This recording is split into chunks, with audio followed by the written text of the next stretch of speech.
American president തെരഞ്ഞെടുപ്പ് വെറും 2 മാസം അകലെ നിൽക്കുമ്പോൾ പ്രമുഖ സ്ഥാനാർത്ഥികളായ കമലാ ഹാരിസും ഡൊണാൾഡ് ട്രംപും സംസ്ഥാന വ്യാപകമായ പര്യടനങ്ങൾ പൂർത്തിയാക്കുകയാണ്. അതിനുശേഷമാണ് അവർ ബാറ്റിൽ ഫീൽഡ് സംസ്ഥാനങ്ങൾ അഥവാ ചാഞ്ചാടുന്ന സംസ്ഥാനങ്ങൾ അഥവാ പർപ്പിൾ സംസ്ഥാനങ്ങൾ എന്നറിയപ്പെടുന്ന 7 സംസ്ഥാനങ്ങളിലേക്ക് ശ്രദ്ധ കേന്ദ്രീകരിക്കാൻ പോകുന്നത്. ഇവയാണ് യഥാർത്ഥത്തിൽ അമേരിക്കൻ തെരഞ്ഞെടുപ്പ് നിശ്ചയിക്കാൻ പോകുന്ന സംസ്ഥാനങ്ങൾ. അമേരിക്കയിൽ മൊത്തം 50 സംസ്ഥാനങ്ങളുള്ളവയിൽ 43 പൊതുവെ ഏതെങ്കിലും ഒരു പാർട്ടിയോട്, റിപ്പബ്ലിക്കൻസിനോടോ ഡെമോക്രാറ്റിക് പാർട്ടിയോടോ അചഞ്ചലമായ കൂറ് പുലർത്തുന്നവയാണ്. ഉദാഹരണത്തിന് ടെക്സസും ഫ്ലോറിഡയും റെഡ് സ്റ്റേറ്റ്സ് അഥവാ റിപ്പബ്ലിക്കൻ സ്റ്റേറ്റ്സ് എന്നാണ് അറിയപ്പെടുന്നത്. അതേസമയം കാലിഫോർണിയയും ന്യൂയോർക്കും ബ്ലൂ സ്റ്റേറ്റ് അഥവാ ഡെമോക്രാറ്റിക് സ്റ്റേറ്റ് എന്നാണ് അവ അറിയപ്പെടുന്നത്. ഇവർ കാലാകാലങ്ങളായി ഈ 2 പാർട്ടികൾക്കും മാത്രമാണ് വോട്ട് ചെയ്യാറുള്ളത്. ഒരിക്കൽ പോലും അതിൽ കാതലായ വ്യതിയാനങ്ങൾ വന്നിട്ടില്ല. അതുകൊണ്ട് തന്നെ ഇരു കൂട്ടരും ഇത്തവണയും അതൊക്കെ തന്നെയാണ് പ്രതീക്ഷിക്കുന്നത്. എന്നാൽ ഈ പറഞ്ഞ 43 സംസ്ഥാനങ്ങളെപ്പോലെയല്ല ഇനിയുള്ള 7 സംസ്ഥാനങ്ങൾ. അവ ചാഞ്ചാടുന്ന സംസ്ഥാനങ്ങളാണ്. അവ ചിലപ്പോൾ റെഡിനെ ഭരിക്കാം, ചിലപ്പോൾ ബ്ലൂവിനെ ഭരിക്കാം. അതുകൊണ്ടാണ് അവ പർപ്പിൾ സ്റ്റേറ്റ്സ് എന്ന് അറിയപ്പെടുന്നത്. മറ്റൊരു വിധത്തിൽ പറഞ്ഞാൽ ഒന്നിൻ്റെ സ്വഭാവമുള്ള സംസ്ഥാനങ്ങൾ എന്ന് വേണമെങ്കിൽ അവയെ വിശേഷിപ്പിക്കാൻ പറ്റും. സാഹചര്യത്തിനൊത്ത് അവർ നിലപാട് മാറ്റും, നിറം മാറ്റും. അതുകൊണ്ട് തന്നെ ഇരു സ്ഥാനാർത്ഥികളും എപ്പോഴും ഭയപ്പെടുന്ന സംസ്ഥാനങ്ങളാണിവ. Arizona, Georgia, Michigan, Nevada, North Carolina, Pennsylvania, Wisconsin എന്നിവയാണ് ഈ സംസ്ഥാനങ്ങൾ. ഇവ ആര് പിടിച്ചെടുക്കുന്നു അവർക്ക് വാഷിങ്ടൺ DC-യിലേക്ക് വിമാനം കയറാം എന്നതാണ് അവസ്ഥ. അമേരിക്കൻ പ്രസിഡന്റ് തെരഞ്ഞെടുപ്പിൽ മൊത്തം 538 ഇലക്ടറൽ വോട്ടുകളാണുള്ളത്. അതിൽ 270 വോട്ടുകൾ നേടുന്നവർ അമേരിക്കൻ പ്രസിഡന്റാകും. അവരാണ് വാഷിങ്ടൺ DC-യിലേക്ക് വിമാനം കയറാൻ അർഹത നേടുന്നത്. അതുകൊണ്ട് തന്നെ 270 വോട്ട് എന്ന മാജിക് കടമ്പ കടക്കുകയാണ് ഓരോ സ്ഥാനാർത്ഥിയുടെയും ലക്ഷ്യം. ഇതിന് അവർക്ക് ഏറ്റവും വലിയ വെല്ലുവിളി ഉയർത്തുന്നത് നമ്മൾ നേരത്തെ സൂചിപ്പിച്ച ചാഞ്ചാടുന്ന സംസ്ഥാനങ്ങൾ അഥവാ ബാറ്റിൽ ഗ്രൗണ്ട് സംസ്ഥാനങ്ങൾ എന്നറിയപ്പെടുന്ന 7 സംസ്ഥാനങ്ങളാണ്.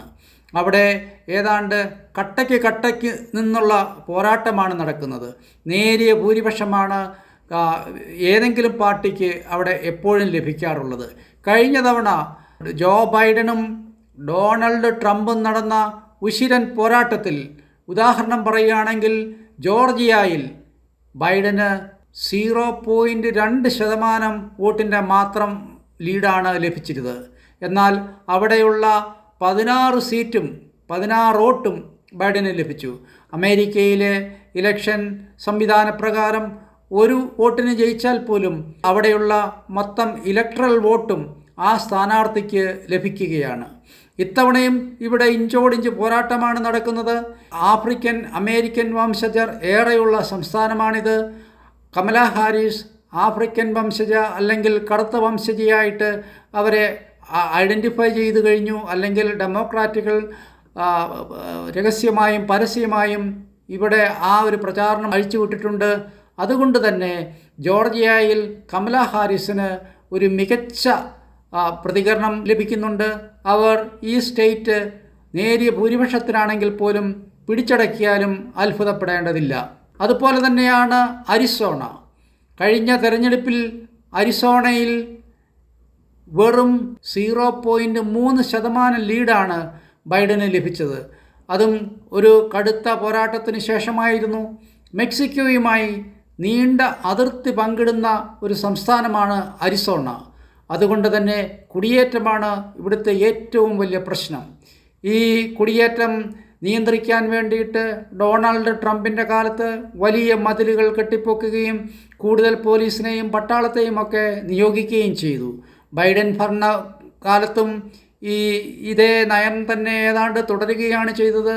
എന്നാൽ ഡൊണാൾഡ് ട്രംപ് പറയുന്നത് പോലെ കുടിയേറ്റക്കാരെ മൊത്തം അടിച്ച് പുറത്താക്കണം, ഒരാളെ പോലും ഇവിടെ നിർത്താൻ പാടില്ല, അങ്ങനെയുള്ള കർശനമായ നിലപാടുകളൊന്നും ബൈഡൻ ഭരണകൂടത്തിന് ഉണ്ടായിരുന്നില്ല. അല്ലെങ്കിൽ അങ്ങനെ ഒരു നയം അവർക്കില്ല. അവരുടേത് കുറച്ചുകൂടി മനുഷ്യത്വപരമായ ഒരു സമീപനമാണുള്ളത്. പക്ഷേ അത് അമേരിക്കൻ ജനതയിൽ, പ്രത്യേകിച്ച് വെള്ളക്കാരുടെ ഇടയിലൊക്കെ അതിനെതിരെ വലിയ ആക്ഷേപവും വിമർശനവുമൊക്കെയുണ്ട്. കുടിയേറ്റക്കാരെ നിയന്ത്രിക്കുന്നതിൽ, അവരെ നേരിടുന്നതിൽ ബൈഡന് ശക്തി പോരാ എന്ന പൊതുവെയുള്ള ഒരു ആക്ഷേപമാണ് അവർ ഉയർത്തുന്നത്. അതുകൊണ്ട് തന്നെ അരിസോണ ഏത് ലെവലിലേക്ക് പോകും, ആരെ പിന്തുണയ്ക്കുമെന്ന് പറയാൻ വയ്യാത്ത അവസ്ഥയാണുള്ളത്. അറബ് അമേരിക്കൻസ് ഏറെയുള്ള ഒരു സംസ്ഥാനമാണ് മിഷിഗൺ. അതുകൊണ്ട് തന്നെ സ്വാഭാവികമായും പലസ്തീൻ പ്രശ്നം, ഗാസയിലെ പ്രശ്നം, അതൊക്കെയാണ് ഇവിടുത്തെ ചൂടേറിയ വിഷയങ്ങൾ. അമേരിക്കൻ ഭരണകൂടം, ബൈഡൻ്റെ ഭരണകൂടം, കമലാ ഹാരിസ് വൈസ് പ്രസിഡൻ്റായ ഭരണകൂടം ഗാസയിലെ പ്രശ്നം പരിഹരിക്കുന്നതിൽ പരാജയമാണ്, അല്ലെങ്കിൽ അവരുടെ ഇടപെടലിന് ശക്തി പോരാ എന്നാണ് പൊതുവെയുള്ള ഒരു ആക്ഷേപം. ഇതിനെതിരെ അവിടെ വലിയ ജനരോഷമുണ്ട്. ഡെമോക്രാറ്റിക് പാർട്ടിയുടെ പ്രൈമറി കൺവെൻഷൻ നടന്നപ്പോൾ 1,00,000 പേരാണ് അന്ന് നിഷേധ വോട്ട് രേഖപ്പെടുത്തിയത്. അതായത് സ്വന്തം പാർട്ടിയിൽ നിന്ന് തന്നെ ബൈഡന് അവിടെ അവിശ്വാസം നേരിടേണ്ടി വന്നു എന്ന് വ്യക്തം.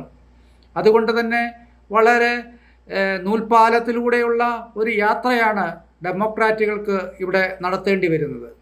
അതിപ്രബലരായ യഹൂദന്മാരെ സമ്പത്ത് കൊണ്ടും ആയുധശക്തി കൊണ്ടും സ്വാധീനം കൊണ്ടുമൊക്കെ വളരെ പ്രബലരായ യഹൂദന്മാരെ പ്രകോപിപ്പിക്കാതിരിക്കാനും, അതുപോലെ തന്നെ പലസ്തീൻ ജനതയോട്, അറബുകളോട് ഐക്യദാർഢ്യം പ്രകടിപ്പിച്ചുകൊണ്ട് മുന്നോട്ട് പോകാനുമുള്ള വളരെ സന്തുലിതമായ ഒരു യാത്രയാണ് അവർക്ക് നടത്തേണ്ടി വരുന്നത്. അതുകൊണ്ട് തന്നെ കമലാ ഹാരിസ് പറയുകയുണ്ടായി, ഇസ്രായേലുകാർക്ക് അവരുടെ സ്വത്വം, അവരുടെ രാജ്യത്തെ സംരക്ഷിക്കാനുള്ള അവകാശമുണ്ട്. അതേസമയം ഗാസയിലെ പ്രശ്നം അടിയന്തരമായി പരിഹരിക്കേണ്ടതാണ് എന്നും അവർ പറയുകയുണ്ടായി. അതിനായിട്ട് 24 മണിക്കൂറും തങ്ങൾ ഉണർന്നിരുന്ന് പ്രവർത്തിക്കുന്നുണ്ട് എന്നും അവർ ചൂണ്ടിക്കാട്ടി. എന്നാൽ ഇതുവരെയും ആ പ്രശ്നത്തിനൊരു ശമനമുണ്ടാക്കാനോ അതിന് ഒരു പരിഹാരമുണ്ടാക്കാനോ അമേരിക്കൻ ഭരണകൂടത്തിന് സാധിക്കുന്നില്ല. ഇതിനെതിരെയും ഒരു വലിയ ജനരോഷം ഉണ്ട് എന്നുള്ളതൊരു വാസ്തവമാണ്. 15 വോട്ടുള്ള മിഷിഗൺ എങ്ങോട്ട് തിരിയും എന്ന് പറയാൻ മേലാത്ത അവസ്ഥയാണുള്ളത്. ഈ രീതിയിലാണ് 7 സംസ്ഥാനങ്ങളിലെയും രാഷ്ട്രീയം മുന്നോട്ട് പോകുന്നത്.